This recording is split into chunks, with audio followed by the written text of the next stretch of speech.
Hello hello. तो कैसे हैं आप लोग। तो मैं आपका पायोयो रामलाल आ गया थर्ड क्लास में अल्टरनेटिंग करंट के एलसीआर सर्किट पर बेस्ड होने वाली है ये क्लास, जिसमें सारे क्वेश्चन एलसीआर पर बेस्ड होंगे, कुछ क्वेश्चन आरएल आरसी पर भी बेस्ड होंगे। एक क्वेश्चन नीट से फिक्स है, लिख के ले लो अभी। यहाँ से एक क्वेश्चन तो फिक्स है।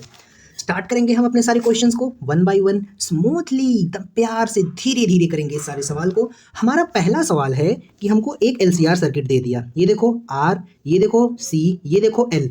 अब आप बोलेंगे ये एलसीआर सर्किट क्या होता है, तो इसको पढ़ने से पहले आपको कौन कौन सा करना चाहिए। करंट इलेक्ट्रिसिटी अच्छे से, रजिस्टर कैपेसिटेंस अच्छे से, और आपको मैग्नेटिक फील्ड वाला पार्ट अच्छे से आना चाहिए।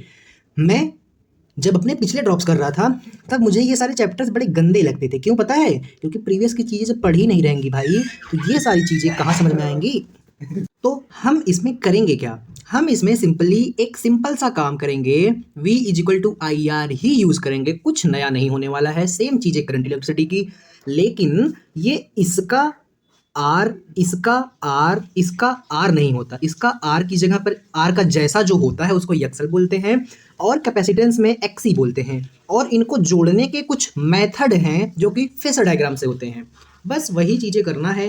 इतनी सिंपल सिंपल सी चीज़ें एलसीआर से आती थी, तो विश्वास नहीं करोगे, मैंने आज तक नीट में एक भी एलसीआर के क्वेश्चन सही नहीं किए हैं। इतने अटेम्प्ट दे चुका हूँ फिर भी, बट जब अब करता हूँ तो ऐसा लगता है यार इतनी सरल चीज़ें मैं नहीं कर पाया था या नहीं करता था, छी ससुर है मेरे पे।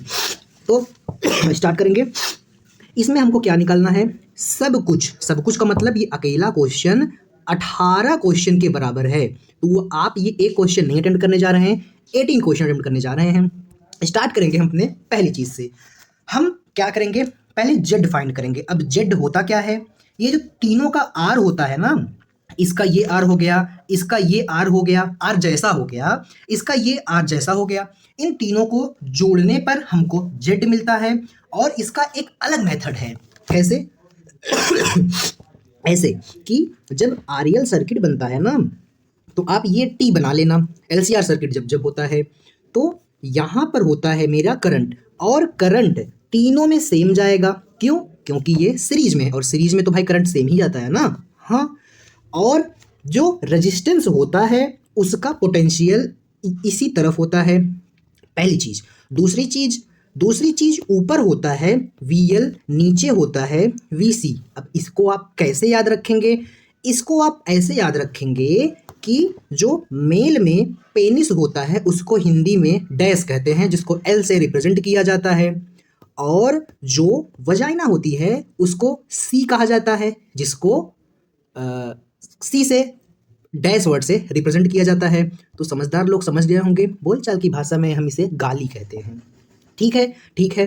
तो आप पोजीशन देखेंगे कभी भी, तो जो पेनिस का पोजीशन होता है वो एल से रिप्रेजेंट कर रहे हैं, सी से वजाइना का। तो पेनिस का जो पोजीशन होता है ना, वजाइना के कंपेयर में ऊपर ही होता है। इस बात से मैंने पर्सनली याद किया है, आप भी ऐसे याद कर सकते हैं। हालांकि थोड़ा सा वल्गर है, कोई दिक्कत नहीं, हमको तो याद करना है कैसे भी याद हो। अब जो रेजिस्टेंस का करंट होगा वो भी इधर है, जो कैपेसिटर का करंट होगा वो भी इधर है, जो इंडक्टर का करंट होगा वो भी इधर ही होगा। तो क्या मैं यहाँ से कह सकता हूँ कि ये मेरा बेस है, और ये पोटेंशियल किसका, इंडक्टर का लीड कर रहा है, मतलब आगे है, और कैपेसिटर का पोटेंशियल पीछे है, लैग कर रहा है इसके करंट से। तो अगर मुझे सिर्फ LR का डायग्राम बनाना होता तो ऐसा बनता, और LC का बनाना होता तो वो ऐसा बनता। ठीक है, यहाँ पर बस इतने पार्ट को इधर कर लिया है, इतने पार्ट को इधर कर लिया है। इतना थियरी मैं क्यों समझा रहा हूँ, क्योंकि इंपॉर्टेंट टॉपिक है भाई।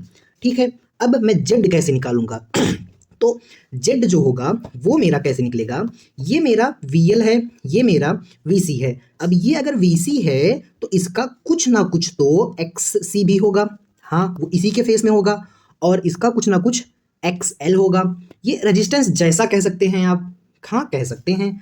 और ये डिपेंड करेगा कि कौन बड़ा है कौन छोटा है, उसके ऊपर डिपेंड करेगा कि हमारा नेट सर्किट कैसा होगा। हालांकि जेड निकालने में आप डायरेक्ट लिख सकते हैं यहाँ पे कि ये इससे 90 डिग्री पर है, और फिर इन दोनों को हम कंपेयर करेंगे, या तो ये होगा XL माइनस XC, या होगा XC माइनस XL। जो बड़ा होगा उसके हिसाब से हम देख लेंगे। अगर XL बड़ा हुआ तो मेरा सर्किट कैसा सर्किट होगा? इंडक्टिव सर्किट होगा अगर ये बड़ा हुआ। अगर ये बड़ा हुआ तो हमारा सर्किट कैपेसिटिव सर्किट होगा। और अब हम यहाँ पर लिखेंगे जेड। डायरेक्ट ये फॉर्मूला आप रट लेंगे कि आर स्क्वायर तो पक्का होगा ही होगा, और इसमें हम ऐड कर देंगे क्या? चाहे आप एक्सएल माइनस एक्सी लिखो, चाहे एक्सी माइनस एक्सएल लिखो, कोई फर्क नहीं पड़ता, क्योंकि इसके अंदर आएगा वर्ड निगेटिव। मान लो -2 ही आ गया तो -2 का स्क्वायर भी तो 4 ही आएगा। तो बस आप इतना याद रख लो एलसीआर में जेड निकालने का तरीका। अब अगर इसमें सी नहीं होता तो सिर्फ एक्सएल बचता, एल नहीं होता तो सिर्फ सी बचता। सिंपल सी बात है, इतनी सी बात है। ठीक है, ठीक है, मुझे जेड निकालना है तो पहले कैसे जेड निकालेंगे? मैं आर की वैल्यू कितनी दी है? 4, तो 4 चौक 16 हो गई। एक्सएल की वैल्यू कितनी है? 7, इसकी वैल्यू कितनी है? 4, तो 7 माइनस 4 कितना होता है? 7 में से 4 जाएगा 3 बचेगा, और 3 त्रिका 9 होता है। ये 9 हो गया। रूट के अंदर 25 को हम 5 कह सकते हैं, तो हमारा जेड 5 आ गया। हम इसको नोट कर लेंगे। अब मैंने हाथ में लिख लिया है जेड की वैल्यू। क्यों? क्योंकि बहुत सारी चीज़ें निकालने वाले हैं इस एक सवाल में। अब मेरा जेड आ गया, तो मेरा जब जेड आ गया तो क्या मैं करंट निकाल सकता हूँ कि इस अमीटर से कितना करंट जाएगा? वो कौन सा करंट होगा? वो आई आर एम एस होगा। और आई आर एम एस क्या होता है भाई? V by R. तो आर की जगह पर सिर्फ यहाँ पर हम जेड लिख देंगे। अब ये वैल्यू मेरी पोटेंशियल है। कौन सा वाला पोटेंशियल? ये मेरा पीक पोटेंशियल है, जिसको वी नॉट से रिप्रेजेंट करते हैं। और मेरा पीक पोटेंशियल जो होता है उसका और आरएमएस का रिलेशन होता है √2 टाइम्स। मतलब आरएमएस को √2 से मल्टीप्लाई करेंगे तो पीक मिलता है। मुझे क्या चाहिए? आरएमएस ही चाहिए, तो इसको √2 से डिवाइड कर देंगे तो हमारा आरएमएस मिल जाएगा। अरे सिंपली भाई, इसको इधर ला दिया तो आरएमएस मिल जाएगा। इसको √2 से डिवाइड करेंगे तो √2 से √2 कैंसिल हो जाएगा, और मेरा वी आरएमएस 10 आ जाएगा। जेड हमने निकाल ही लिया है 5, तो 5 दूनी 10। तो क्या ये v is equal to I R से सिंपली सॉल्व हो गया? हो गया। मुझे क्या मिल गई? मुझे करंट मिल गई। आई आर एम एस कितना है भाई? 10 एम्पियर, सॉरी 2 एम्पियर, 2 एम्पियर। अब आगे चलेंगे। मुझे करंट मिल गया। अब मुझे क्या निकालना है? V1, V2, V3, V4, V5, सारे V हमको निकालने हैं। तो ये कैसे निकालेंगे? तो हम कैसे निकालेंगे? हम इसे करंट का यूज करके निकालेंगे। कितना आया है? 2 एम्पियर। तो क्या इसमें भी 2 एम्पियर जाएगा? इसमें भी 2 एम्पियर जाएगा, इसमें भी 2 एम्पियर जाएगा। अब क्या एक रजिस्टर मुझे पता है, रेजिस्टेंस पता है, करंट पता है, तो V क्या हो जाएगी? Simply I R. तो आई 2 है, आर 4 है, तो 4 दूनी 8 वोल्ट मेरा पोटेंशियल ड्रॉप इस रजिस्टर के अलॉन्ग हो जाएगा। अब यहाँ पर आते हैं, यहाँ पर एक्सी दे दिया है। ये आप यूनिट देख के समझ जाना कि ये रेजिस्टेंस जैसा ही कुछ है। तो यहाँ पर भी हम V2 लिखेंगे और लिखेंगे यहाँ पर आई आरएमएस वाली वैल्यू ही यूज होती है इनटू आर। अब आर की जगह पर यहाँ पर एक्सी है तो यहाँ पर सिर्फ एक्सी रख दो। तो ये 2 मल्टीप्लाई बाई एक्सी की वैल्यू कितनी है भाई? 4 है। तो यहाँ पर भी पोटेंशियल ड्रॉप 8 आ जाएगा। अब V3 निकालना है तो सिंपल है, वही सेम प्रोसेस, 2 मल्टीप्लाई बाई 7, तो कितना हो गया? 14 दूना 28। तो मेरा 28 वोल्ट इसके अलॉन्ग पोटेंशियल ड्रॉप आ गया। अबे यार ये 7 है, 7 दूनी 14 आएगा, 14 वोल्ट पोटेंशियल ड्रॉप होगा। तो एक बात आपने नोटिस की? कौन सी बात? भाई मेरा वी आर एम एस केवल 10 एम्पियर 10 वोल्ट था। उस 10 वोल्ट से मैं 14 प्लस 8 मतलब 16 4 30, टोटल मैंने 30 वोल्ट का ड्रॉप करा लिया। भाई तुमने 10 वोल्ट से 30 वोल्ट बना लिया, तो क्या तुमने कम पोटेंशियल से बड़ा पोटेंशियल बना दिया? तो क्या हम ऐसा कह सकते हैं कि सीरीज एलसीआर को हम एम्पलीफायर की तरह यूज करते हैं? किसकी तरह? एम्पलीफायर की तरह। गाना है ना एम्पलीफायर का, किसका? इमरान खान का। खान ही है, जो भी है, इमरान का है। बहुत अच्छा गाना है, हमको बहुत पसंद है। तो अब क्या निकालना है भाई? अब हमको V4 निकालना है। V4 कैसे निकलेगा? उसके पहले हम एक चीज़ और निकाल लेंगे। क्या निकाल लेंगे भाई? फाई निकाल लेते हैं भाई। फाई क्या होता है? फाई होता है नेट इसका वोल्टेज इंस्टेंटेनियस कहाँ जाएगा। तो इसके अलॉन्ग, रजिस्टर के अलॉन्ग कितना आया था? 8 आया था कि नहीं? क्या 8 आया था? Potential drop. कैपेसिटर के अलॉन्ग भी 8 आया था, इंडक्टर के अलॉन्ग 14 आया था। तो क्या मेरा 8 और 14 180 डिग्री पर है? तो मैं अगर इसको रीड्रॉ करूंगा तो ये इसको खाएगा। 14 माइनस 8 मतलब 6, तो 6 ऊपर बचा, 8 इधर बचा। तो क्या मैं कह सकता हूं इसको कि 3 इधर बचा, 4 इधर बचा? हाँ, ऐसा भी कह सकते हैं। अब एक काम करो, आप ये ट्रायंगल बना लो। बन गया ट्रायंगल। या फिर कुछ ऐसे लाइन खींच के ऐसा ट्रायंगल बना लो। ओ माय गॉड, क्या आपको मुझे जो दिखा वो आपको दिखा? ये तो भाई वो ट्रायंगल हो गया जो हम काइनेमेटिक्स से सीखते आ रहे हैं कि ये लेंथ 4 है, ये लेंथ 3 है, तो ये तो भाई 5 ही होगी। और मेरा ये छोटा लेंथ है, तो इसके सामने जो एंगल होगा छोटा वाला होगा। 37 और 53 दो ही एंगल तो हम मोस्टली पढ़ते हैं। तो मेरा ये एंगल ये हो गया, तो मेरा जो फाई है तो वो कितना हो जाएगा? वो 37 डिग्री हो जाएगा। और मेरा नेट वी इधर ही आ जाएगा। और मैं इसको ऐसे भी लिख सकता था अगर चाहता, 3 का स्क्वायर प्लस 4 का स्क्वायर, तब भी ये 5 आ जाता। वेक्टर से करेंगे तब भी 5 आ जाएगा। अब यहाँ पर डिपेंड करता है आप कंसेप्चुअली कितना क्लियर हैं। ठीक है भाई, ठीक है, ठीक है। अब क्या निकालना है? अब हमको निकालना है, हमने अच्छा फेस निकाल लिया ना, फेस तो हमने फेस निकाल लिया 37 डिग्री। इसको आप ऐसे भी लिख सकते थे कि ये मेरा cos फाई हो गया। अब cos ही क्यों लिया भाई? मेरी मर्जी, मैं कुछ भी ले सकता हूँ। cos क्या होता है? एडजेसेंट अपॉन हाइपोटेनियस, मतलब 4/5। और फाई की ऐसी वैल्यू 4/5 तभी आती है जब ये 37 डिग्री होता है। मैंने दो तरीके से विजुलाइज करा दिया, इस बात को आप ध्यान रखिएगा। अब ये आप डायरेक्ट कैसे लिखे, तो यहाँ पे आप इसको जरा लर्न कर लेना कि cos फाई होता है R/Z। ये कैसे किए मुझे भी सिखाओ, ये कैसे किए? ये मेरा R है, ये मेरा Z है, तो मेरा Z जो है वो रिजल्टेंट वाला रेजिस्टेंस है, ये मेरा रजिस्टर का रेजिस्टेंस है, ये मेरा इक्विवेलेंट रेजिस्टेंस है, तीनों को जो मिला के आया। तो ये वाली चीज आपको कई जगह काम दे सकती है, लेकिन अगर आपको वेक्टर आता है तो इसकी जरूरत ही नहीं पड़ेगी। तो हमने फाई निकाल लिया, हमने आरएमएस निकाल लिया, हमने जेड निकाल लिया, हमने V1 V2 V3 निकाल लिया। जब फाई निकाल ही लिए हैं तो रंगे हाथ पावर फैक्टर भी निकाल लेते हैं। ये जो cos फाई होता है ना, इसी को हम पावर फैक्टर बोलते हैं। और cos फाई की वैल्यू 4/5 आई है, तो ये होगी मेरी पावर फैक्टर। अब हम पावर लॉस भी निकाल लेते हैं भाई, जब इतनी ही बात आ गई है कि पावर लॉस का फॉर्मूला IRMS इंटू VRMS। ये चीज कहाँ पढ़े हैं? ये चीज हम करंट में पढ़े हैं। बस यहाँ पर एक्स्ट्रा cos फाई ऐड हो जाएगी। IRMS हमको पता है, इसी दिन के लिए मैंने हाथ पे लिख रखा था कि ये 2 एम्पियर है। VRMS क्वेश्चन में दिया है, कितना है भाई? 10 था। कौन सा वाला? 10 था मेरा पीक वाला, और ये 10 हो जाएगा 10√2, तो 10 मेरा हो जाएगा आरएमएस वाला, मल्टीप्लाई बाय 4/5, 5 दूनी 10, 2 दूनी 4 चौक 16 वाट मेरा पावर लॉस आ गया। अब V1 आ गया, V2 आ गया, V3 आ गया, ये सीरीज में एम्पलीफायर होता है। अब हमको V4 और V5 निकालना है। अब कैसे निकालेंगे सोचो जरा। जब मुझे V4 निकालना है तो V4 किसके किसके बीच है? R और C के बीच। और R और C का ग्राफ कैसा बनता है? फेजर डायग्राम ऐसा बनता है। तो मेरा XC ये हो जाएगा 4, और R मेरा ये भी 4। तो क्या इनका नेट रिजल्टेंट जो इनका Z है, सिर्फ R और C का बता रहा हूँ, वो मेरा 4√2 आ जाएगा। ये इतना डायरेक्ट कैसे लिख देते हो? तो इसका मतलब आपने वेक्टर नहीं पढ़ा।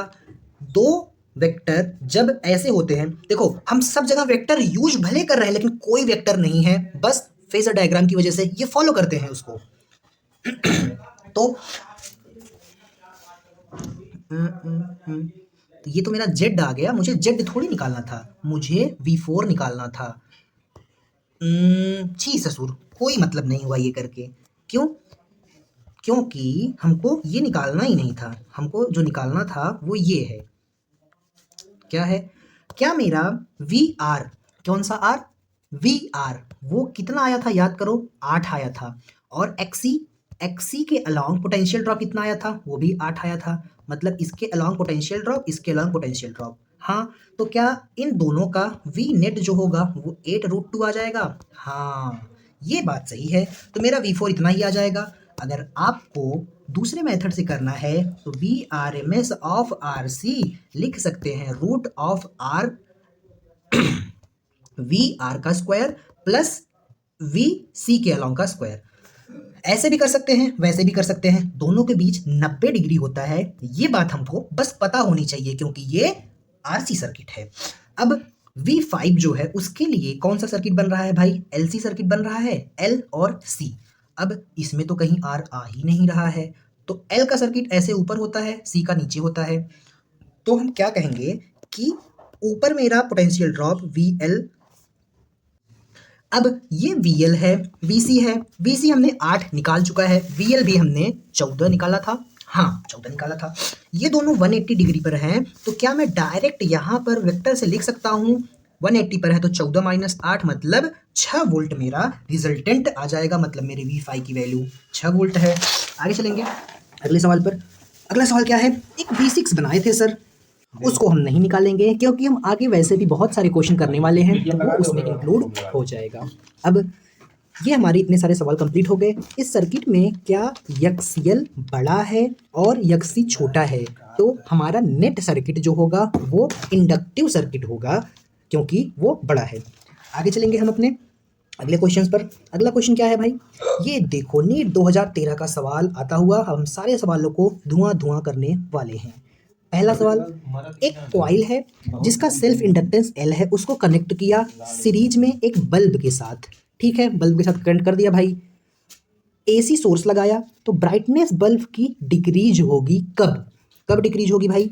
मान लो ये मेरा एक इंडक्टर है, ऐसा होता है, और बल्ब क्या होता है? क्वेश्चन में क्या बोला है भाई? क्वाइल। क्वाइल, जब क्वाइल वर्ड आ जाए तो आप एक बात ध्यान रखेंगे कि इस इंडक्टर का भी जिस वायर से ये बना है उसका भी कुछ ना कुछ आर होगा। हाँ, ऐसा हम कह सकते हैं, कहना ही पड़ेगा भाई। और मैं यहाँ पे एक बल्ब लगा दिया बल्ब, तो इसकी ब्राइटनेस तो होगा क्या? मान लो इसके अलोंग एक हम AC सोर्स लगा दिए भाई। अब पहला ऑप्शन क्या करने के लिए बोल रहा है? मुझे इस बल्ब की ब्राइटनेस डिक्रीज करनी है, तो इसको हम थोड़ा सा पोटेंशियल जो है वो कम देंगे। अगर इसके अलोंग जाने वाला पोटेंशियल कम हो जाएगा तो इसकी ब्राइटनेस डिक्रीज होगी। अब कैसे होगी? पहला ऑप्शन बोल रहा है कि हम एक कैपेसिटिव रिएक्टेंस मतलब यक्सी ऐड कर देंगे जो कि यक्सियल के बराबर होगा। तो मुझे एक बात बताओ, जब यक्सियल के बराबर यक्सी सर्किट होगा तो वो LCR सर्किट हो जाएगा, जिसमें L और C का रेजिस्टेंस वाला या रेजिस्टेंस जैसा पार्ट बराबर होता है, तो हमारा रेजोनेंस फ्रीक्वेंसी का सीन बन जाता है।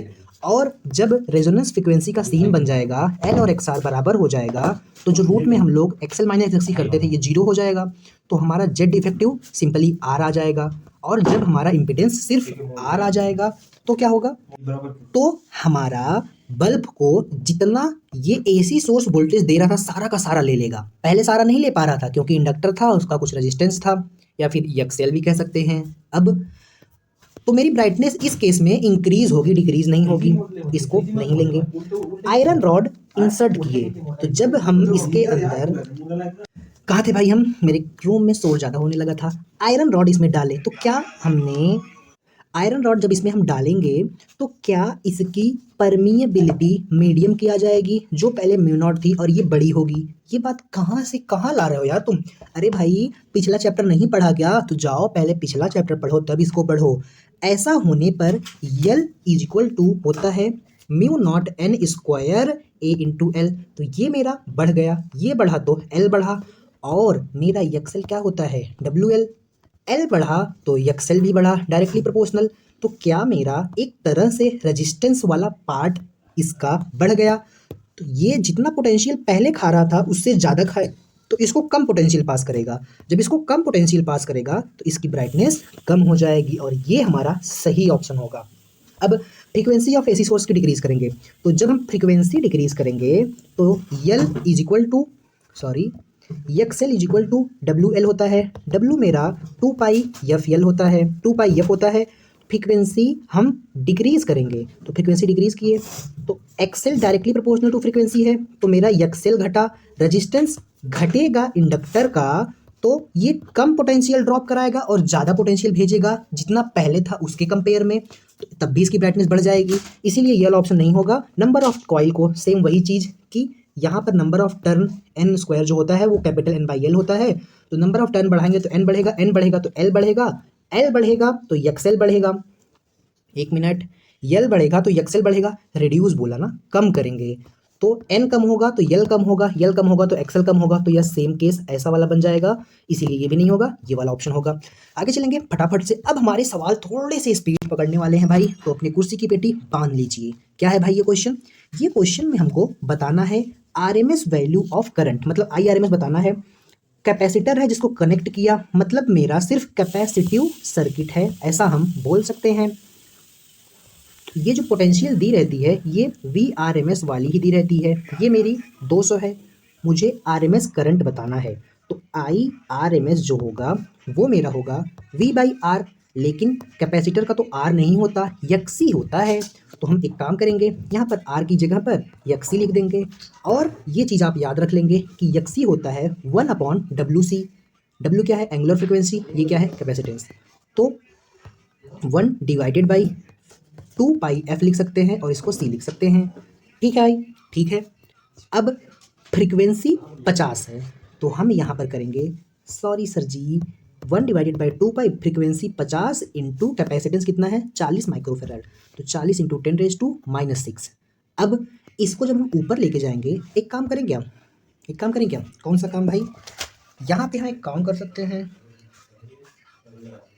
इसको इसमें मल्टीप्लाई कर दें, 5 चौक 20, तो 1/2π 5 चौक 20, 5 चौक 20 और एक 2 जीरो और आ गया। ये देखो, ये इसकी वजह से, ये इसकी वजह से, एक जीरो 5 चौक 20 की वजह से, इंटू 10⁻⁻6, 3 जीरो से 3 पावर खत्म, तो बची कितनी? 3 पावर, वो 3 पावर चली गई ऊपर।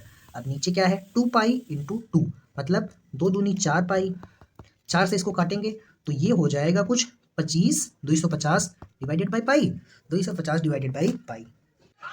तो हम एक काम करेंगे, हमारा XC का वैल्यू आ गया है, बस इसको यहाँ पर पुट कर दो। V हमारा कितना है? 200, XC कितना है? 250 डिवाइडेड बाई पाई है, तो पाई ऊपर चला जाएगा। इसको हम काटेंगे अब, 0 से 0, 5 बचे 25, 5 चौक 20, तो ये हो गया 4/5 इंटू पाई। 4/5 को हम लोग क्या लिख सकते हैं? 5 शून्य शून्य 5 8 40, ये 0.8 हो गया, पाई की वैल्यू 3.14। अच्छा एक बात बताओ, अगर ये एक रहा होता तो सिंपली मेरा 3.1 आंसर आता, लेकिन ये एक नहीं है, तो 3.1 से थोड़ा सा छोटा आंसर आएगा। तो 3.1 से थोड़ा ही छोटा, ज़्यादा नहीं, ये ज़्यादा हो गया, ये थोड़ा छोटा है, तो ये वाला आंसर आ जाएगा। ऐसे हम अप्रॉक्सीमेशन से आंसर निकालते हैं। नेट 2016 का क्वेश्चन देखते हैं भाई। स्मॉल सिग्नल वोल्टेज, हमको वोल्टेज दे दिया है AC का, वो एक आइडियल कैपेसिटर के अलॉन्ग लगा है। तो मुझे क्या बताना है?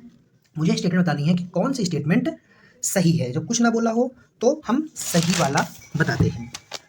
अब कैपेसिटर में आपको पता होना चाहिए कि अगर अकेला कैपेसिटर लगा है तो उसका करंट यहाँ होता है और उसका वोल्टेज यहाँ होता है, पहले ही आपको बता दिया था। ठीक है, कोई बात नहीं। तो क्या ये मेरा I और V के बीच π/2 का फेज डिफरेंस है? हाँ, तो हम क्या कह सकते हैं कि करंट लीड कर रहा है वोल्टेज से। इसने क्या बोला? Current is in phase. In phase का मतलब है कि फेज डिफरेंस 0, तो ये तो गलत हो गया। करंट लीड वोल्टेज बाय 180, गलत। करंट लीड तो कर रहा है लेकिन 180 से नहीं, 90 से। करंट लैग, भाई करंट लैग नहीं, करंट लीड कर रहा है, करंट आगे है 90 से, इसमें बोल रहा है पीछे है, तो ये भी नहीं होगा। तो एक ही ऑप्शन बचा, ये वाला, और वो सही हो जाएगा। तो फोर्थ वाला सही हो जाएगा। और एक बात आप याद रखेंगे कि अगर कैपेसिटर है या मेरा इंडक्टर है, कौन है? इंडक्टर है, ये दोनों कोई पावर नहीं कंज्यूम करते या कोई पावर लॉस नहीं होती, क्योंकि दोनों के केस में ये जो फाई है वो मेरी 90 है। और हमको पावर लॉस का general formula IRMS into VRMS into cos phi पता है। कॉस 90 की वैल्यू 0 होती है, और ये फाई की वैल्यू 90 इंडक्टर में भी हो जाती है, क्योंकि इंडक्टर में ऐसा बनता है, ये I होता है और ये VL होता है, और कैपेसिटर में ऐसा होता है, ऐसा नहीं, ऐसा होता है, ऐसा होता है। ये कैपेसिटर का करंट, ये कैपेसिटर का वोल्टेज, दोनों में फाई का ही फेज डिफरेंस होता है, π/2 का। तो दोनों में पावर लॉस नहीं होती। तो over full cycle of capacitor does not consume energy from the voltage source, कोई एनर्जी नहीं कंज्यूम करता। आप इस बात को याद रख लेंगे। क्यों? ये कंसेप्ट है भाई, याद रखेंगे तो बहुत जगह फायदा मिलने वाला है। एक AC वोल्टेज है, उसको R और L के अलॉन्ग अप्लाई किया, मतलब एक R है और एक L है। ठीक है, बोल रहा है inductive reactance both equal to 3, मतलब दोनों का रेजिस्टेंस वाला पार्ट जो है वो 3 के बराबर है। रजिस्टर का तो कौन सा सर्किट है? R और L, तो इसमें भी 3 हो गया।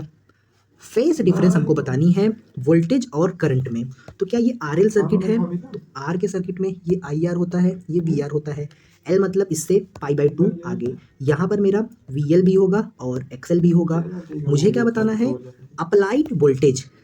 अप्लाइड वोल्टेज, जो वोल्टेज हमने अप्लाई किया है उसके बीच, और करंट जो सर्किट में जा रहा है, तो सर्किट में तो यही करंट जाएगा, दोनों के अलावा एक ही करंट जाता है क्योंकि सीरीज में है। तो ये करंट हो गया, और ये मेरा अप्लाइड वोल्टेज हो गया। कौन सा वाला, जो ये अप्लाई करेगा। तो जो वोल्टेज अप्लाई करेगा वही तो इसके अलाउंग लगेगा। यहाँ पर कीवर्ड ये है कि अप्लाइड वोल्टेज कौन सा वोल्टेज, कौन सी वोल्टेज की बात कर रहा है, ये हमारा नेट वोल्टेज होगा। तो हम क्या नेट के अलाउंग ये फेज डिफरेंस निकाल सकते हैं। अरे बाबू, ये 3 है, ये भी 3 है, मतलब आर भी 3 है, दोनों 3, ये भी 3, तो क्या ये 45 डिग्री पर आ जाएगा। 45 डिग्री को क्या लिख सकते हैं, पाई/4। तो मेरा जो नेट वोल्टेज है, नेट वोल्टेज मतलब अप्लाइड वाला वोल्टेज, वो मेरा इसी लाइन पर होगा। क्यों इसी लाइन पर होगा भाई, रिजल्टेंट वाला ही तो इसको जाके वोल्टेज देगा और इसको देगा, तो पाई/4 ही मेरा आंसर हो जाएगा। आगे चलेंगे। एक कॉइल है जिसका रेजिस्टेंस हमको दे दिया, इंडक्टिव रिएक्टेंस हमको दे दिया, फ्रीक्वेंसी दे दिया, सोर्स का वोल्टेज दे दिया, सोर्स की फ्रीक्वेंसी। अगर सोर्स की फ्रीक्वेंसी को हम, पहले 50 थी फ्रीक्वेंसी, अब 100 कर दी, मतलब फ्रीक्वेंसी डबल कर रहे हैं, तो कॉइल में करंट कितना होगा। तो मुझे एक बात बताओ, कॉइल का आर मुझे 30 दिया है, कॉइल का एक्सएल मुझे 20 दिया है, फ्रीक्वेंसी पहले केस में 50 थी, फिर इसी फ्रीक्वेंसी को बढ़ा के 100 कर दिया, तब मुझे करंट पूछ रहा है कितना। तो क्या हमको पता है XL is equal to W L होता है, और डब्ल्यू को हम 2 पाई एफ लिख सकते हैं इंटू एल। एल तो भाई इसका है, डब्ल्यू इसका है, ठीक है, ठीक है, कोई दिक्कत नहीं। तो क्या हम एक्सएल निकाल सकते हैं क्या भाई, एक्सेल की ज़रूरत है क्या मुझे, नहीं नहीं नहीं है। मुझे डब्लू कितना दिया है, पहले 50 था, एक मिनट, फ्रीक्वेंसी पहले 50 थी, बाद में 100 कर दी। तो जब फ्रीक्वेंसी 50 थी तो एक्सेल 20 था, फ्रीक्वेंसी डबल, फ्रीक्वेंसी डबल, तो क्या एक्सेल भी double, XL directly proportional to frequency, frequency double तो एक्सेल भी डबल, पहले 20 था, अब इसको डबल किया तो ये भी 40 हो जाएगा, मुझे एक्सेल मिल गया। अब मैं इस एक्सेल का यूज करके जेड निकाल लूँगा ऐसे, क्योंकि दोनों 90 डिग्री पर होते हैं। आर की वैल्यू कितनी है भाई, 30 है, क्वेश्चन में दिया है, तो 30 का स्क्वायर प्लस 40 का स्क्वायर, 4 चौक 16 3 3 9 25 होता है, तो ये 2500 आ जाएगा रूट के अंदर, और ये मेरा हो जाएगा 50। तो मेरा जेड 50 आ गया। अब मैं इसको यूज करके सीधा सीधा आई आर एम एस लिख लूँगा, V R M S by Z. सारी तामझाम इसी जेड के लिए की गई, सिंपल से अगर आर होता तो क्या दिक्कत ही नहीं होती इतनी भाई। वी आर एम एस कितना दिया भाई, 200 दिया है, कितना दिया है 200, तो 200 divided by 50, 5 Ekam 5, 5 Chowk 20, 4 ampere मेरा आंसर हो जाएगा। आगे चलेंगे अगले सवाल पे। अगला क्वेश्चन क्या है भाई, ऐसा मुझे लग रहा है मैं कुछ ज़्यादा टाइम नहीं लगा रहा हूँ, मुझे पावर कंजम्पशन बताना है। सर्किट देखो कौन सा है, मुझे पोटेंशियल दे दिया है, पोटेंशियल की इक्वेशन दी है, पावर कंजम्पशन बताना है। तो क्या ये पोटेंशियल ऐसे है साइन ओमेगा टी, ये देखो सिर्फ साइन ओमेगा टी में है, तो ये मेरी पोटेंशियल है। आई जो है वो सेम साइन तो है, साइन ओमेगा टी है, उससे 90 डिग्री पीछे है, मतलब मेरा आई यहाँ पर है और वी यहाँ पर है। तो क्या मेरा फेस जो होगा वो मेरा जीरो हो जाएगा। तो भाई जब फेस जीरो, सॉरी 90 हो जाएगा, तो पावर फैक्टर मेरा कॉस 90 जीरो हो जाएगा, तो पावर लॉस जीरो हो जाएगी। आगे चलेंगे अगले सवाल में।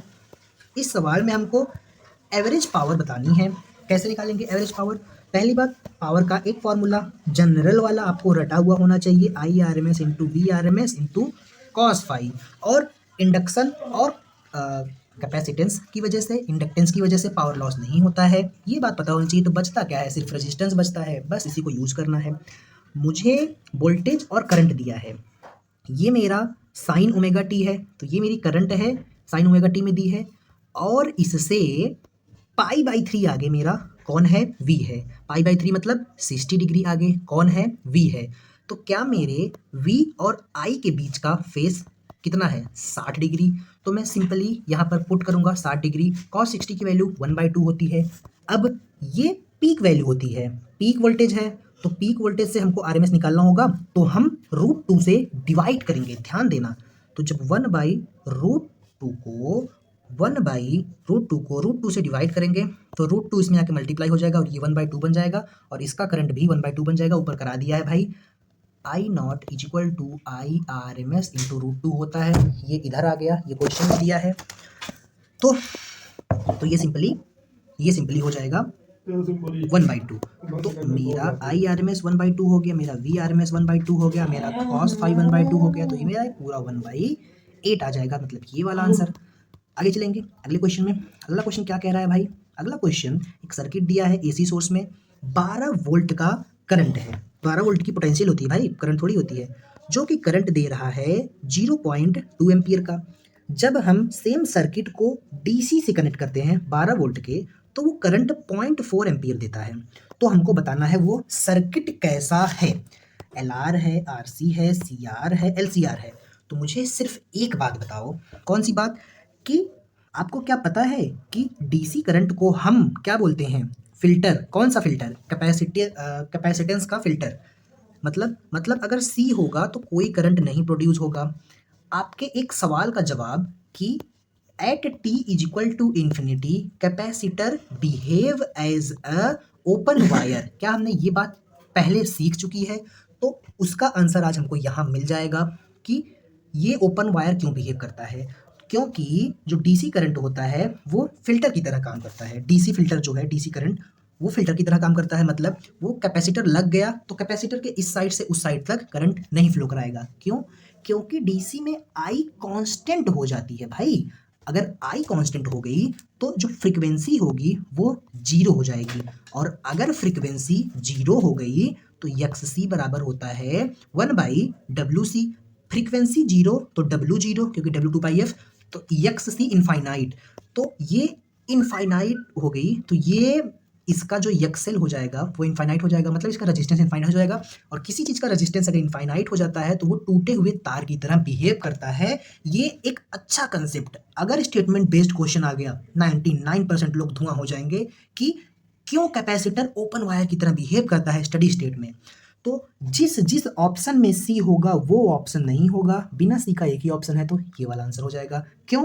क्योंकि भाई जब ये ओपन वायर की तरह बिहेव करने लगेगा तो भाई सर्किट ही नहीं कंप्लीट हो पाएगा। जब सर्किट ही नहीं कंप्लीट हो पाएगा तो करंट फ्लो ही नहीं करेगा, मतलब आई जीरो हो जाएगा।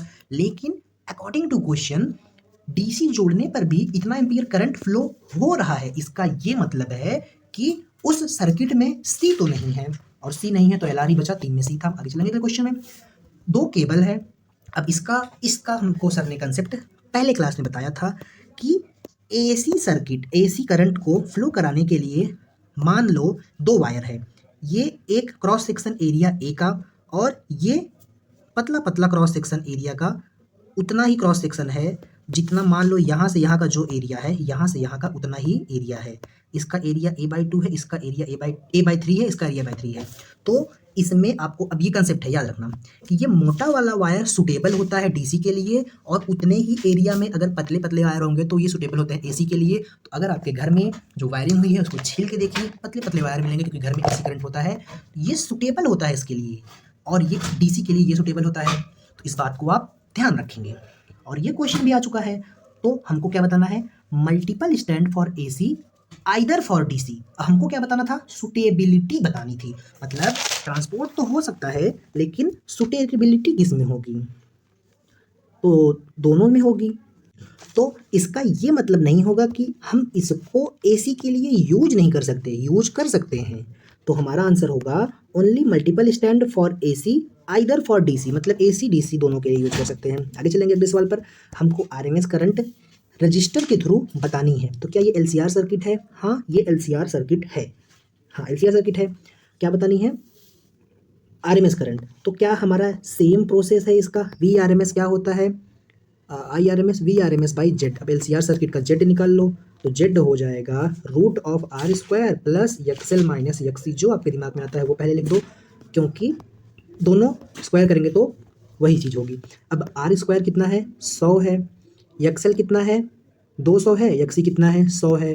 तो ये भी मेरा 100 बचेगा। तो रूट के अंदर 1 2 3 4 4 जीरो, रूट के अंदर 4 जीरो, 1 2 3 4 प्लस 1 2 3 4, रूट के अंदर 4 जीरो हो गया। अरे यार सिंपल है, ये 100 है, ये 100 है, तो अगर मैं इसका रूट लूँगा तो मेरा 100 ही आएगा, इसका रूट बाहर लूँगा तो भी 100 ही आएगा। 100 100 200 हो जाएगा। 200 नहीं, 200 रूट 2 कैसे? अरे भाई ये मेरा हो गया 20,000, 1 2 3 4, और 20,000 को कैसे लिख सकते हैं? 10,000 मल्टीप्लाई बाई 2। 10,000 का रूट कितना हो जाएगा? 10,000 का रूट मेरा 100 हो जाएगा इंटू रूट 2, सिंपल। तो मेरा जेड आ गया, बस वी आर एम एस से जेड को डिवाइड कर देंगे। ये क्या है? ये मेरा वी आर एम एस से क्वेश्चन में ही दे दिया है। तो 200 root 2 divided by 100 root 2, root 2 से रूट 2, 100 से 200, तो 2 एम्पियर मेरा आंसर आ गया। आगे चलेंगे अगले सवाल पर। 2 एम्पियर ही है ना भाई, अकॉर्डिंग टू मी 2 एम्पियर ही है, लेकिन मुझे क्वेश्चन में दिख नहीं रहा है कहीं। चलो ठीक है। वाटलेस करंट क्या होता है? तो आपको पहले बता दूं कि वाटलेस करंट जो होता है वो मेरा कब होता है? वाटलेस करंट मतलब पावर जीरो। तो पावर जीरो किस केस में आती है? या तो वाटलेस करंट जब जब पावर जीरो होगा तब तब फ्लो होगा। तो अगर केवल एल वाला सर्किट है तब भी वाटलेस करंट होगा, केवल सी वाला है तब भी वाटलेस करंट फ्लो करता है। अब प्योरली इंडक्टिव दे दिया तो ये आंसर सही हो जाएगा। प्योरली रेजिस्टेंस में तो भाई पावर जीरो आएगा ही नहीं, क्योंकि फेस मेरा जीरो हो जाता है, इसमें तो मैक्सिमम पावर आती है। एलसीआर में भी ऐसा नहीं होगा, कुछ ना कुछ पावर इसमें भी आएगी। आरसी में भी आर की वजह से कुछ ना कुछ पावर लॉस होगा, और इसमें तो भाई मैक्सिमम पावर लॉस होता है। तो प्योरली इंडक्टिव के अलावा अगर रजिस्टिव कैपेसिटिव होता तब भी मेरा आंसर वही वो भी जाता। अगर दोनों आंसर होते तो वो जाता। तो आप याद रखेंगे जिसमें पावर जीरो वो मेरा वाटलेस करंट फ्लो कराएगा। अब इस क्वेश्चन में देखो, अच्छा सवाल है, बहुत ही बेहतरीन सवाल, जेई मेन 2022 में आ चुका है। मुझे ग्राफ दिया गया है, किसका ग्राफ है ये ग्राफ है एंगुलर फ्रिक्वेंसी और आईआरएमएस की। पहली स्टेटमेंट, अरे यार मैंने तो मिटाई ही नहीं statement. To the left side, तो इस ग्राफ में लेफ्ट में क्या होता है जानते हैं? I max. और इसके ग्राफ में लेफ्ट साइड में क्या होता है? यक्सी भारी होता है यक्सेल से। राइट साइड में यक्सेल भारी होता है यक्सी से, और इस पॉइंट पर यक्सेल और यक्सी बराबर होते हैं, और इसी को रेजोनेंस फ्रीक्वेंसी भी बोलते हैं। ठीक है, ठीक है। अब on left side circuit mainly capacitive, तो जो बड़ा होता है वो होता है, इसीलिए ये सही हो गया। On left side mainly inductive, गलत। ये आपको कैसे पता चलेगा भाई? ये आपको याद कर लेना है सिंपली। और डब्ल्यू आर मतलब impedance of circuit equal to the resistance. Impedance of circuit मतलब Z is equal to R, मतलब इस पॉइंट पर जेड आर के बराबर होगा। भाई जब ये दोनों बराबर हो जाएंगे तो जो रूट के अंदर आर स्क्वायर प्लस क्या था एक्सएल का स्क्वायर माइनस एक्सिस का दोनों बराबर तो जीरो, तो ये सिंपली यही बचेगा। तो ये वाली बात भी मेरी करेक्ट हो गई। Impedance of circuit is zero, zero तो नहीं होती है, आर के बराबर होती है, तो ये गलत, ये गलत, ए और बी सही है, ए और सी सही है, तो ए और सी थर्ड वाला। आगे चलेंगे, थर्ड क्वेश्चन है, फटाफट से होंगे। हमको रेजोनेंट फ्रीक्वेंसी इंक्रीज करनी है एलसीआर सर्किट में। तो रेजोनेंस फ्रीक्वेंसी का एक फॉर्मूला आता है जो होता है 1/2 पाई रूट के अंदर एलसी। आप इसको करेंगे एमआर रट्टा, क्योंकि नीट 2025 में इस पे से क्वेश्चन आ सकता है। मुझे क्या करना है? इस रेजोनेंस फ्रीक्वेंसी को इंक्रीज करना है। तो मैं कुछ ऐसा काम करूंगा, या तो एल को कम करूं या तो सी को कम करूं। अब इसमें दिए होंगे सोर्स की फ्रीक्वेंसी इंक्रीज करेंगे। तो जब सोर्स की फ्रीक्वेंसी इंक्रीज करेंगे उससे उससे हमारे रेजोनेंस फ्रीक्वेंसी पर कोई फर्क नहीं पड़ता। दूसरा, रेजिस्टेंस ज्वाइन करेंगे सीरीज में, तो रेजिस्टेंस तो इसमें है ही नहीं, तो इस पे से भी नहीं फर्क पड़ेगा। सोर्स की फ्रीक्वेंसी कम करेंगे, भाई सोर्स की फ्रीक्वेंसी से इसको नहीं फर्क पड़ेगा, मुझे इंक्रीज करना है, तो एक ही ऑप्शन बचता है, ये वाला मार्क कर देंगे। लेकिन आप एक बार सोचो, कुछ थर्ड ऑप्शन बोल रहा है कि इस सी के साथ सीरीज में एक सी और लगा देंगे। तो क्या सीरीज में सी इक्विवेलेंट, वो अगर हम सीरीज में ऐड करते हैं तो सीरीज में पैरेलल जैसा ऐड होता है, और जब पैरेलल जैसा ऐड होता है तो सी इक्विवेलेंट इस सी से कम ही आता है। तो हमारा एक तरह से सी इक्विवेलेंट कम हो जाएगा, ये कम होगा तो ये बढ़ेगा, क्योंकि इनवर्स रिलेशन है, इसलिए थर्ड सही। What happen to the inductive reactance and current in purely inductive circuit? मतलब प्योरली इंडक्टिव मतलब ऐसा कुछ है, ये यहाँ पर आई एल है, ये मेरा वी एल है, और यहीं पर मेरा यक्स एल है, ऐसा हम कह सकते हैं। अब क्या बोला है? इफ फ्रीक्वेंसी इज हाफ, अगर हम फ्रीक्वेंसी को हाफ करते हैं तो XL is equal to W L होता है, और डब्ल्यू को हम टू पाई एफ लिख सकते हैं। तो बोल रहा है फ्रीक्वेंसी को हाफ किया, तो inductive reactance and current half होगा। तो इंडक्टिव रिएक्टेंस हाफ होगा, करंट के बारे में हम एग्जैक्टली नहीं बता सकते। क्यों? बता सकते हैं ना, आई आर एम एस होगा V R M S by XL. तो अगर एक्सएल कम हो रहा है तो आई तो बढ़ेगा, मतलब फ्रीक्वेंसी कम करने से एक्सएल कम होगा और आई बढ़ेगा। इसमें बोल दिया दोनों घटेगा, गलत हो गया। इंडक्टिव रिएक्टेंस घटेगा और करंट डबल होगा। ओ माय गॉड, हमारा आंसर मिल गया। फ्रीक्वेंसी कम करने से इंडक्टिव रिएक्टेंस कम हुआ और ये देखो करंट ऐसे बढ़ गया। तो हमारा सेकंड वाला सही आंसर हो जाएगा। हम आगे के ऑप्शन नहीं करेंगे क्योंकि टाइम की थोड़ी सी कमी है। इंस्टेंटेनियस पावर क्या होती है? मतलब उस एकदम इंस्टेंट पर पावर। इंस्टेंटेनियस पावर को हम लिखते हैं I T into we T. ठीक है, ठीक है। अब हम देखते हैं सर्किट, एसी सोर्स है, ये मेरे वी का वैल्यू दिया है, तो वी मेरा इधर है, देखो सिर्फ साइन ओमेगा टी है, तो वी मेरा V M sine omega T इधर है। उसको कनेक्ट किया प्योर इंडक्टर से, प्योर इंडक्टर से कनेक्ट करेंगे तो प्योर इंडक्टर का V आगे होता है I से, तो I मेरा इधर बन जाएगा। अब आप बोलेंगे ये तो भाई गलत बता रहा है, एक बार बोला IC होता है फिर ऐसे कैसे उल्टा सीधा। अरे भाई तुम इसको ऐसे करके देखो, अरे यार ये तो स्क्रीन ही है उल्टी, ऐसे करके देखो, ऐसे करके देखो, नहीं समझ में आ रहा होगा, कोई दिक्कत नहीं। हम सीखे थे VL ऊपर होता है, ये VL ऊपर होता है, मतलब I से VL आगे है, तो ये देखो V आगे है I पीछे है, I पीछे है, इसमें भी I पीछे है। तो कंसेप्ट पे ध्यान दो, रटो मत चीजें। ठीक है भाई, ठीक है। अब मेरा जो I है वो मेरा पाई बाई टू पीछे है इससे, तो क्या मैं इसको कॉस कह सकता हूँ? भाई बिंदास, लेकिन ये माइनस कॉस होगा क्योंकि ये एंटी क्लॉकवाइज सॉरी क्लॉकवाइज है। तो हम यहाँ पर आई टी की वैल्यू को लिख सकते हैं minus I am cos omega T, हाँ लिख सकते हैं।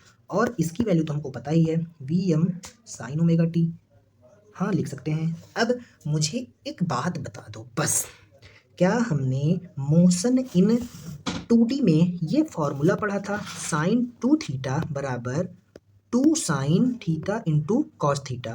तो अगर यहाँ पर टू थीटा है तब ऐसा होता था, अगर यहाँ पर थीटा होता तो यहाँ पर हम डिवाइडेड बाई टू कर देते। ठीक है, ठीक है, यहाँ तक कोई दिक्कत नहीं है। अब आगे, क्या ये sign theta into cos theta है, लेकिन टू ओमेगा टी नहीं है, सिर्फ ओमेगा टी है।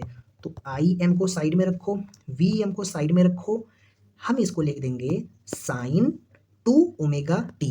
लेकिन लेकिन ये टू लिख तो रहे हैं, लेकिन टू तो है नहीं, यहाँ पर टू थोड़ी है, तो हम इसको बराबर करने के लिए टू से डिवाइड कर देंगे, तो ये वाला मेरा आंसर हो जाएगा। मतलब माइनस वाला होगा, प्लस वाला तो होगा ही नहीं, और ये वाला सही आंसर होगा मेरा। आगे चलेंगे, वेरिएशन ऑफ इंस्टेंटेनियस करंट का दिया है और ईएमएफ का दिया है। अब मुझे एक बात बता दो, यहाँ पर इस लाइन पर जो पहले आता है वो आगे होता है, तो यहाँ पर वोल्टेज लीड कर रहा है और आई लैग कर रहा है। तो ऐसा ग्राफ जिसमें वोल्टेज यहाँ हो, आई यहाँ हो, तो ऐसे तो आपको याद ही नहीं है, आई को यहाँ रखने दो। आई लैग कर रहा है, तो आई को यहाँ बना दो, वोल्टेज को यहाँ बना दो। आई देखो लैग कर रहा है कि नहीं कर रहा है, कैसे बना है वो मैटर नहीं करता, लैग कर रहा है ना। हालांकि ये ग्राफ एक तरह से गलत होगा क्योंकि हमारा जो आई है वो कॉस का ग्राफ बना रहा है, तो इस लाइन पर आई होगा और ये माइनस कॉस है, और ये मेरा ई साइन का है, तो यहाँ पर ई होगा, यहाँ पर आई होगा। अब कौन सी चीज़ सही है?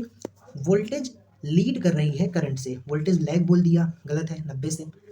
Voltage lead current, voltage current को लीड कर रही है, देखो वोल्टेज लीड कर रही है करंट को, मतलब वोल्टेज आगे है, तो दूसरी वाली स्टेटमेंट मेरी सही हो जाएगी। अगले क्वेश्चन पे चलेंगे। इक्वेशन दी गई है अल्टरनेटिंग करंट की, इक्वेशन दी गई है वोल्टेज और करंट की, हमको इम्पीडेंस बताना है, कैसे निकालेंगे भाई? मुझे एक बात बताओ, कौन सी बात? ये साइन ओमेगा टी में है, ये भी साइन ओमेगा टी में है, ये भी पाई बाई सिक्स है, ये भी पाई बाई सिक्स है, तो क्या आपको ये देख के ऐसा नहीं लग रहा है ये कुछ तो जाना जाना है? नहीं, कुछ जाना जाना नहीं है, दोनों मेरे सेम फेस में है, मतलब फेस डिफरेंस यहाँ पर जीरो हो जाएगा। मतलब ये सर्किट कौन सा है, कौन सा सर्किट हो सकता है सोचो? ये कुछ रेजिस्टेंस जैसा है। क्यों ऐसा? क्योंकि देखो कोई फेस का डिफरेंस ही नहीं है, और कोई फेस का डिफरेंस किस में नहीं आता है? रेजिस्टिव सर्किट में। अब जब फेस डिफरेंस ही नहीं है तो सिंपली हम V equal to I R लिखेंगे। हमको क्या बताना है? R, तो R को Z बोल दो बस, V by I. V R M S हमको क्या बताना है, इम्पीडेंस। तो हम क्या करेंगे, ये वी की वैल्यू यूज़ करेंगे और ये आई की। अब आप बोलेंगे पीक वाली क्यों यूज़ कर रहे हो, कर सकते हैं भाई अगर दोनों पीक ले रहे हैं तो, क्योंकि दोनों में रूट टू आएगा, रूट टू कैंसिल हो जाएगा, ये आ गया ये, और ये मेरा 22 एम्पियर आ जाएगा आंसर। आगे चलेंगे, 22 एम्पियर नहीं 22 ओम। इम्पीडेंस बताना है, कौन सा सर्किट है भाई, ये सर्किट है एल और आर का। तो एल आर के सर्किट में इम्पीडेंस कैसे लिखते हैं, रूट के अंदर आर का स्क्वायर प्लस एक्सएल का स्क्वायर। अब इसके अलॉन्ग मुझे पोटेंशियल ड्रॉप दे दिया है, तो मैं इसका एक्सेल कैसे निकालूंगा, सोचो ज़रा। मुझे करंट पता है, मुझे वोल्टेज पता है इसके अलॉन्ग कितना ड्रॉप हो रहा है, मुझे करंट पता है इसके अलॉन्ग कितना ड्रॉप हो रहा है। तो एक काम करेंगे हम पहले क्या करेंगे, हमको निकालना है भाई जेड, तो हम पहले आर तो निकाल लेंगे। तो इसका आर नहीं होता, इसका एक्सएल होता है, तो V is equal to I R होता है, तो आर वी बाई आई हो जाएगा। क्या इसके अलॉन्ग V दिया है 120, मुझे करंट पता है दोनों में सेम आएगी, तो क्या एक्सएल 40 आ गया।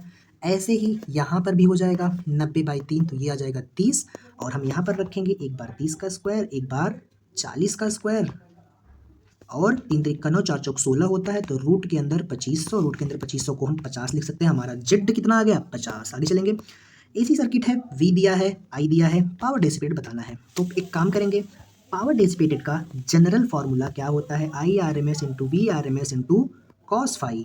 बस हमको यहाँ से मिल जाएगा 10/√2 I R M S V R M S, यहाँ से मिल जाएगा 100/√2 आई आर एम एस। क्या ये साइन ओमेगा टी है, और ये साइन ओमेगा टी प्लस पाई/3 है, मतलब अगर ये साइन ओमेगा टी है तो ये इससे पाई/3 मतलब 60 डिग्री आगे है। तो बस यहाँ पर रखो 100/√2 इंटू 100/√2 कॉस 60 की वैल्यू होती है 1/2। तो √2 से √2 मल्टीप्लाई होगा तो 2 हो जाएगा, और ये 2 से मल्टीप्लाई होगा तो 4 हो जाएगा। ये 100 मल्टीप्लाई बाई 100, एक 100 को 4 से कैंसिल करेंगे तो ये 25 हो जाएगा, 25 के आगे 2 जीरो मतलब 2500। ऐसा तो कोई आंसर ही नहीं है यार। ओह माय गॉड, क्वेश्चन ना पढ़ने का नतीजा देखिए, ये करंट मिली एम्पियर में दिया था, तो हमको यहाँ पर जो आई आर एम एस लिखा उसके आगे 10⁻³ लगाना था, तो बस इस पूरे के आगे 10⁻³ लगा लेंगे, तो ये हो जाएगा 2.5 वाट। ये मेरा आंसर हो जाएगा। देखिए क्वेश्चन न पढ़ने का सही से नतीजा। आगे चलेंगे, एक सीरीज आरएलसी सर्किट है, एलसीआर सर्किट है, मुझे सोर्स की ईएमएफ बतानी है। कैसे बताएंगे, आर का 30 है, इसके अलॉन्ग 60 है, इसके अलॉन्ग 100 है, तो क्या मैं वी नेट लिख सकता हूँ, क्या लिख सकते हो भाई, अरे भाई सिंपली लिख सकते हैं वी आर का स्क्वायर रूट के अंदर plus V L minus V C का होल स्क्वायर। जो बड़ा होगा उसको लेंगे तो ज़्यादा अच्छा होगा, छोटा होगा तब भी लेंगे तब भी कोई दिक्कत नहीं। वी आर कितना है 30, तो 3 त्रिक का 9, 900 हो गया। 60 माइनस 100, 40 4 चौक 16, 1600 आ गया। 1600 और 900 हो जाएगा 2500, 2500 को रूट के अंदर लेंगे तो आ जाएगा 50, 50 क्या आ गया मेरा वी नेट, मतलब थर्ड वाला आंसर। आगे चलेंगे अगले सवाल में। अगले सवाल में क्या पूछा है भाई, अगले सवाल में भी हमसे पीक वोल्टेज पूछा है अक्रॉस कैपेसिटर। समस्या तो आ गई बाबू, मुझे इंडक्टर के अलॉन्ग और इंडक्टर के अलॉन्ग 400 दिया है आरएमएस वोल्टेज, रजिस्टर और इंडक्टर, रजिस्टर के अलॉन्ग 400 वोल्टेज है और इंडक्टर के अलॉन्ग 700 वोल्टेज है। तो इसके अलॉन्ग पूछा है, मुझे सिर्फ एक बात बताओ, हम यहाँ पर खेलेंगे ग्राफ फेस से खेलेंगे। क्या वी आर की वैल्यू 400 दी है, वी आर यहाँ पर होता है, वी एल की वैल्यू 700 दी है, हाँ, और मेरा ये क्या है, ये मेरा वी नॉट है, तो वी आर एम एस के लिए हम √2 से डिवाइड करेंगे तो ये 500 आ जाएगा। तो मुझे एक बात बताओ, तीनों का मिला के 500 कब आएगा। मान लेते हैं यहाँ पर कुछ यक्स है, तो ये तो भाई 400 है, ये तो अपनी जगह से हटेगा नहीं, ये कुछ इसमें माइनस होगा, और 400 और यहाँ पर जब माइनस होगा तो कुछ ऐसी वैल्यू आएगी जिन दोनों का वेक्टर सम करेंगे तो 500 आंसर आएगा। हाँ, तो कर लेते हैं अगर आपको ऐसे करने में मज़ा आता है तो। अरे भाई 4 है तो यहाँ पर ये ट्रायंगल वाला सीन देख लो ना, ये 4 है, ये 3 है, तो रिजल्टेंट 5 आता है, तो ऐसे ये 400 है, ये 300 होगा तो ये 500 आ जाएगा। इसका मतलब इसमें से हम 400 को घटाएंगे तो यहाँ पर 300 आएगा। अगर आपका वेक्टर वीक है पल्ले नहीं पड़ेगा, कैसे किया, तो डायरेक्ट आंसर ऐसे आ जाएगा। नहीं समझ में आया तो आप यहाँ से कर सकते हैं प्लस कितना है भाई 700 माइनस एक्स, 700 माइनस एक्स का होल स्क्वायर, इसको सॉल्व कर लो तब भी आपको वही आंसर मिलेगा। आगे चलेंगे अगले सवाल पर। अगला क्वेश्चन क्या, एक मिनट अगला क्वेश्चन जानने से पहले हमको बता देते हैं कि ये क्वेश्चन में हमको पीक वोल्टेज पूछा है। हमने कौन सा वोल्टेज निकाल दिया, हमने आरएमएस वाला निकाला, तो पीक निकालने के लिए √2 से मल्टीप्लाई, तो ये वाला आंसर होगा, ये वाला नहीं। आगे चलेंगे, हमको बताना है, हमको ई दिया है 200 वोल्ट, आर दिया है, एल दिया है, सी दिया है। फ्रीक्वेंसी अगर वेरिएबल है तो करंट जीरो फ्रीक्वेंसी पर और इनफाइनाइट फ्रीक्वेंसी पर कितना होगा। तो इसके लिए आपको एक चीज़ पता होनी चाहिए। कौन सी चीज़, एक बार फ्रीक्वेंसी जीरो कर रहा है, एक बार फ्रीक्वेंसी इनफाइनाइट कर रहा है। तो जब फ्रीक्वेंसी जीरो कर रहा है तब क्या मैं लिख सकता हूँ कि X C is equal to 1/WC होता है। अब यहाँ पर W2πf होता है तो नीचे जीरो आ जाएगा, तो यक्सी इनफाइनाइट आ जाएगा जब फ्रीक्वेंसी जीरो होगी, और जब यक्सी इनफाइनाइट आ जाएगा तो यहाँ से कोई करंट नहीं जाएगा, मतलब सर्किट ओपन हो जाएगा। मतलब जब यफ जीरो होगा तो करंट जीरो होगा, तो ये वाला नहीं हो सकता, ये वाला नहीं हो सकता। अब फ्रीक्वेंसी को इन्फानाइट करेंगे, फ्रीक्वेंसी को जब इन्फानाइट करेंगे तो मेरा इंडक्टर का यक्सएल जो होगा वो डब्ल्यू एल होता है, डब्ल्यू मेरा 2πf होता है इंटू एल।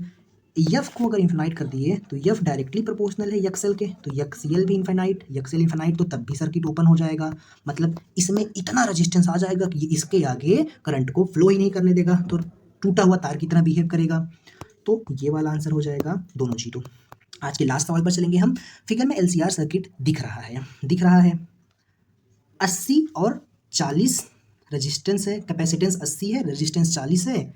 मुझे सोर्स की फ्रीक्वेंसी बतानी है, which drive the current at resonant, मतलब कौन से वैल्यू पर मुझे रेजोनेंस फ्रीक्वेंसी मिलेगी। इस क्वेश्चन के लिए एक ग्राफ भी हम करते हैं। कौन सा ग्राफ, ये एक ऐसा एक ग्राफ करते हैं, वो कुछ ऐसा होता है।